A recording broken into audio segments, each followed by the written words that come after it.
राजा सत्यदेव एक दिवस सकाळी उठले तर त्यांना एक सुंदर स्त्री राजवाड्यातून बाहेर पडताना दिसली। राजाने आश्चर्यचकित होऊन त्या स्त्रीला हात जोडून नम्रपणे विचारले, आपण कोण आहात? त्यावर त्या स्त्रीने सांगितले, मी लक्ष्मी आहे, आता या राजवाड्यातून मी जात आहे। तेव्हा राजाने तिला सांगितले, तू जाऊ शकतेस। लक्ष्मी बाहेर पडली। नंतर लक्ष्मीच्या पाठोपाठ एका सुंदर पुरुषाला राजवाड्याबाहेर पडताना पाहून राजाने त्यालाही विचारले, आपण कोण आहात? त्याने उत्तर दिले, माझे नाव दान आहे।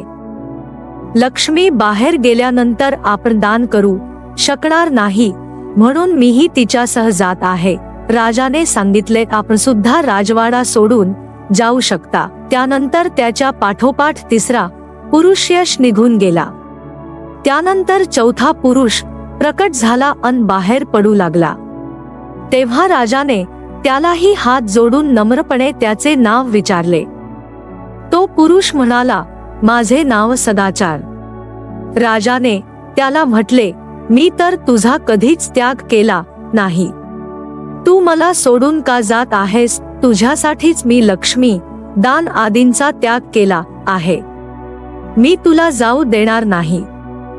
राजाचे हे बोल ऐकून सदाचार राजवाड्यातच थांबला। सदाचार बाहेर पडला नाही।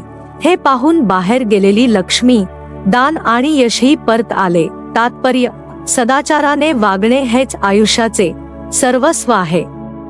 जीवनात सदाचार, नीतिमत्ता, धर्माचरण आदी नसेल तर दान, लक्ष्मी, श्रीमंती आदींचा काहीच उपयोग नाही।